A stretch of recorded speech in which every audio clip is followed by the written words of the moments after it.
The vibes are immediately intense as the Administrator wakes up from what seems like the longest nap in history. We are introduced to the Endfield crew, including Perlica, who is clearly stressing out about the current situation. The base is barely holding together, and it is obvious that the main character is going to have to carry this entire operation on their back. Perlica gives us the grand tour of the D-Jump, which is basically their floating headquarters in space. The view of Talos-II is absolutely stunning, but you can tell things are going south quickly. We learn that this ship was previously in a critical state, and it is only thanks to the Administrator that they are not floating space debris right now. A massive emergency alert goes off, and the situation on the ground at Base 4 is officially a disaster. Communication drones are blowing up, and there is a huge energy signal that screams bad news. The team realizes they cannot just sit around in orbit while everything falls apart, so they decide to rush the landing despite the interference. We finally touch down, and the welcome party is just a bunch of monsters trying to end us. Perlica links up with the ground team, who are completely shook to see the legendary Administrator in the flesh. It is kind of hilarious how everyone treats the main character like a celebrity, while they are actively fighting for their lives against these Agorloy creatures. The squad investigates the crash site of the Anchor, which is this massive object causing all the chaos. It has burrowed deep underground, which means we have to go dungeon diving. The infrastructure is wrecked, and the team realizes they have to destroy the core of this thing before it keeps spawning more monsters to ruin their day. We meet Andrei, the resident tech genius who is way too attached to his machinery. He is ecstatic to see the Administrator and starts yapping about his prototype model like a proud father. It is actually really sweet how much he cares about his work, even though the facility is literally crumbling around him due to the constant monster attacks. The situation escalates as the Landbreakers, who are basically the local bandits, start making moves on the base. They are taking advantage of the chaos to loot and destroy everything, which is honestly such toxic behavior. The team realizes this is a coordinated attack and not just random violence, so they have to lock in and defend the core. Perlica and the Administrator decide they need to establish a secure power line using the protocol core. It is a risky play because they have to fight through waves of enemies to set it up. Chen serves as the muscle, ready to absolutely destroy anyone who gets in their way, while Andrei focuses on the technical side of the installation. The team successfully deploys the industrial system, and it is honestly satisfying to see the base start coming back to life. This technology allows them to print buildings and defenses instantly, which is a total game changer. The Administrator proves they are not just a figurehead by seamlessly integrating with the system to get the power flowing again. With the relay towers connected, the base finally has a stable power supply, which is a massive win. Andrei heads off to do more maintenance, leaving Perlica and the Administrator to double-check the systems. It feels like they have finally secured a foothold, but everyone knows this is just the calm before the next storm hits. The team gets wind that the byproduct center is under attack, which is bad news because that is where the volatile materials are kept. If that place goes up, it is game over for the entire sector. The Landbreakers are targeting specific infrastructure, which confirms they are not just mindless goons, but actually have a strategic plan to cripple the base. While investigating the looted center, the squad finds evidence that the bandits were looking for specific tech parts. They stumble upon some stolen gear that belongs to Andrei's prototype, which is extremely suspicious. It seems like someone is feeding the bandits inside information, adding a layer of mystery and betrayal to the already stressful situation. They manage to recover the stolen parts, and Andrei is relieved because those components were custom-made and irreplaceable. He is baffled why the Landbreakers would want something so specific that they probably cannot even use. This whole situation is giving major conspiracy vibes, and the team knows they need to stay vigilant. The prototype robot, affectionately named Tata, finally boots up, and it is the most wholesome thing ever. It has a quirky personality and immediately starts analyzing the data from the anchor impact. The machine reveals that there were strange energy signals before the crash, hinting that this disaster was not an accident but a calculated strike. We start receiving distress signals from all over the region, and it is heartbreaking to hear the panic in people's voices. The communications are finally back online, but it just means we are now aware of how bad things really are.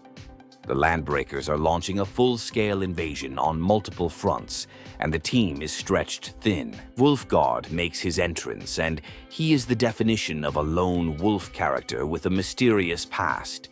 He is an elite operator who specializes in stealth, but he is a bit edgy and clashes with the more by-the-book members.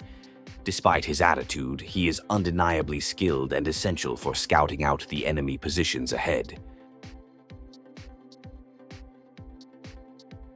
The team encounters some refugees led by a guy named Karya, who is desperately trying to protect his group. They are caught between the monsters and the bandits, living in absolute fear. It puts a human face on the conflict, reminding us that regular people are suffering while these factions fight for control of the territory. We meet Ginny, Karya's younger sister, who is suffering from a severe case of Originium infection known as oropathy. It is a super sad moment because they ran out of medicine days ago. The Administrator steps up and provides inhibitors, saving her life and earning the absolute loyalty of the refugee group. Perlika decides to set up a forward operating base to help the refugees and secure the area. Using the protocol core, they instantly fabricate defenses and supply lines, which blows the locals' minds. It is a powerful moment of rebuilding a community out of nothing and giving these people a safe haven amidst the chaos. The team ventures deeper into the corrupted zones, where the environment itself is trying to kill them. They discover that the Bonebreakers are using the corruption to create barriers, which is insane. Wolfguard explains that these fanatics worship the dangerous energy of the shore, making them unpredictable and extremely dangerous zealots. We finally confront the leader of the Bonebreakers, who is completely unhinged and obsessed with pain and destruction. The battle is intense, and the villain drops some cryptic lines about the Administrator trying to be a savior. It is a classic clash of ideologies, with the enemy believing chaos is the only truth of this world. The path forward is blocked by massive debris, so the team has to get creative with industrial equipment to clear the way. They use heavy machinery and mining lasers to blast through the rock, turning a construction job into an epic set piece. It shows that sometimes you just need brute force and big drills to solve a problem. Back at the base, the industrial systems are running at full capacity, churning out vehicles and supplies. The Administrator is managing the entire logistics network, proving they have the brainpower to match their combat skills. It is satisfying to watch the numbers go up and the base expand into a fortress. The refugees are running low on food and medical supplies, so the team goes on a scavenging run. They have to sneak past patrols and raid abandoned warehouses to find anything useful. It is a tense stealth mission where getting caught means jeopardizing the fragile safety of the civilians they just rescued. They manage to contact Roman, a medic who is basically holding the refugee camp together with duct tape and prayers. He teaches them how to use local plants for medicine since the real stuff is scarce. It is a touching reminder of how resilient people can be when they have no other choice but to adapt. The focus shifts to the D3 ship in orbit, where a new operator named Avi is helping with repairs. We get a glimpse of the massive scale of the Endfield operation and the tech they have at their disposal.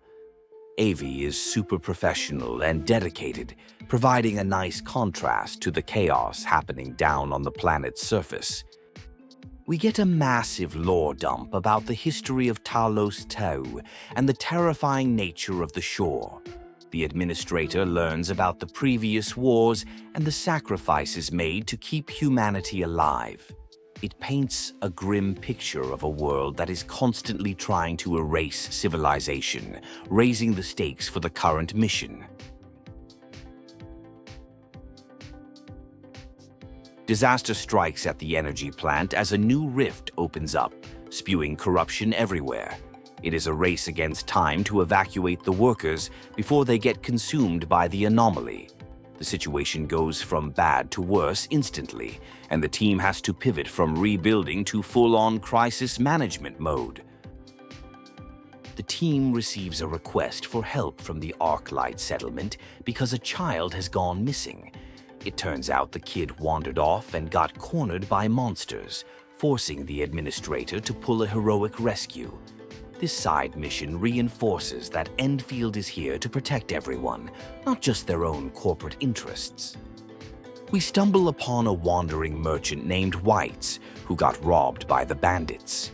He is a bit of a quirky character who talks in an old-fashioned way, but he is genuinely trying to help people with his supplies. Recovering his stolen goods allows him to distribute food to the hungry refugees, which is a total win.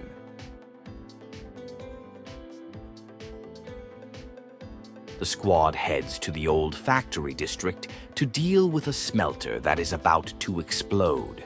They team up with a local engineer named Laya, who is terrified but pushing through her fear.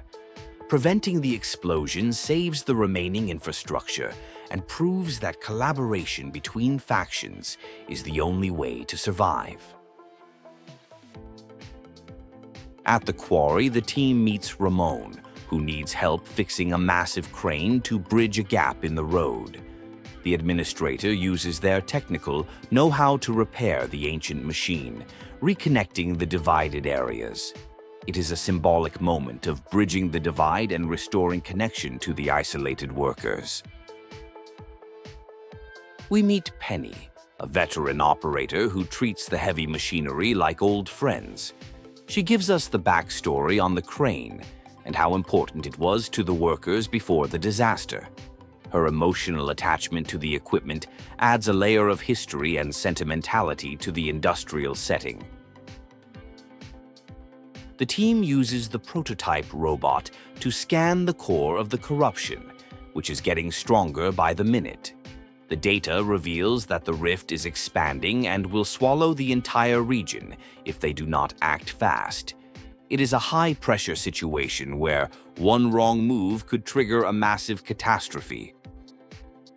The rift, also known as the shoreline, has completely blocked the main path to the objective.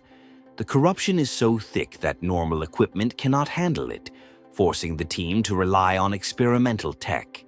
They have to trust in Andrei's prototype to shield them as they push through the deadly energy field. We have to detour through the labs to find Yvonne, the eccentric genius who built the prototype's core. The facility is overrun, but Yvonne has locked herself in a secure room and is basically trolling the enemies. Her chaotic energy is a breath of fresh air, even though the situation outside is absolutely dire. Yvonne finally meets the Administrator and is surprisingly chill about the whole apocalypse thing. She is more concerned about her research data than her own safety, which is classic genius behavior. She agrees to help upgrade the prototype bot to handle the rift, treating the robot like her precious baby that needs new shoes. With the upgrades complete, Tata is now a corruption fighting machine ready to take on the Rift. The team has to defend the lab while the upload finishes, holding off waves of enemies in a desperate last stand. Once Tata is ready, the robot unleashes a massive pulse that clears the immediate danger. We have a redemption arc for Liu Yi, a guy who was previously sketchy but decides to step up and help. He admits to his past mistakes and actually puts himself in danger to save others. It is a solid character moment that shows how this crisis is forcing people to be better versions of themselves. The team moves into the mining area and meets Rossi, who is Wolfguard's younger sister. She is way more organized and responsible than her brother, and she is trying to manage the chaos on the ground. The sibling dynamic adds some much-needed levity and personal stakes to the grim military operation. We learn the tragic fate of Alpha Squad, who were wiped out trying to investigate the anomaly. The sole survivor is traumatized and blames himself, which is absolutely gut-wrenching. It serves as a harsh reminder that not everyone makes it out alive in this world, and the cost of failure is steep. The team discovers a sapling of an Originium tree that is being cared for by an elderly woman named Jenner. She believes the tree will save them, and miraculously it actually repels the corruption. It turns out the Administrator has a past connection to this tree, hinting at deep lore and lost memories. Just as things seem to be calming down, the anchor reactivates and spawns a massive wave of monsters. It is an ambush, and the sheer number of enemies is overwhelming the defenders. The team has to scramble to protect the civilians and the precious sapling from being trampled by the horde. In a moment of pure magic, the Originium tree blooms fully, creating a safe zone that clears the corruption. It is a beautiful scene amidst the destruction, offering a glimmer of hope to the exhausted survivors. The visuals are stunning, and it feels like a turning point where nature is finally fighting back on their side. A group of workers led by Molly tries to steal medicine from a warehouse, but they get caught by the bandits. The Administrator intervenes to save them, realizing they were just desperate to help their friends. Instead of punishing them, the team helps secure the medicine, proving that compassion is stronger than strict rules. We find out that Grandma Jenner is suffering from memory loss and thinks she is living in the past. The team decides to play along to keep her happy, which is both sweet and incredibly sad. It is a quiet, emotional storyline about honoring the elderly who built this world, even as their minds fade away. A persistent reporter named Jones is snooping around, trying to get the scoop on the disaster. She is annoying the workers and putting herself in danger, so the Administrator has to deal with her. It is a funny subplot about handling the press during a crisis, ending with her begrudgingly agreeing to stay safe. We reach the power plant and meet Old Man Crow, who is a stubborn veteran refusing to leave his post. He is ready to blow himself up to stop the enemy, which is way too extreme. The team has to convince him that his life is worth more than a blaze of glory, and that there are other ways to win. The squad has to retrieve a command key from a fallen comrade to activate the plant's defenses. It is a somber mission to recover the item from a dangerous zone filled with enemies. Securing the key allows them to access the facility's full power, but it comes at the cost of seeing their friend's final resting place. Crow prepares to initiate the Rakutetsu command, which is basically an orbital strike or massive explosion to wipe out the enemy. It is the nuclear option, and everyone is tense as they prepare for the fallout. The sheer scale of the destruction is terrifying, but they have run out of other options to stop the invasion. The final showdown with Neferith takes place at the edge of the shore, where reality is warping. The villain is fully corrupted and ranting about the beauty of the void, totally lost in the sauce. The battle is a chaotic mix of arts and technology, with the fate of the entire region hanging in the balance. In a heartbreaking twist, Tata, the robot, sacrifices itself to close the rift and stop the corruption. The little machine that everyone grew to love gives up its existence to save its friends. It is a massive emotional blow, leaving the team devastated even though they technically won the battle. Back at the base, Perlika reflects on the victory and the heavy price they paid. She worries about the Administrator pushing themselves too hard and carrying the weight of the world. It is a quiet moment of introspection, acknowledging that while the crisis is over, the scars will take a long time to heal. The story ends with a melancholic side quest about a lonely robot trying to deliver flowers to a garden that no longer exists. It is a poignant metaphor for the entire journey, searching for beauty and connection in a broken world. The final image is one of hope and persistence. Even when everything seems lost,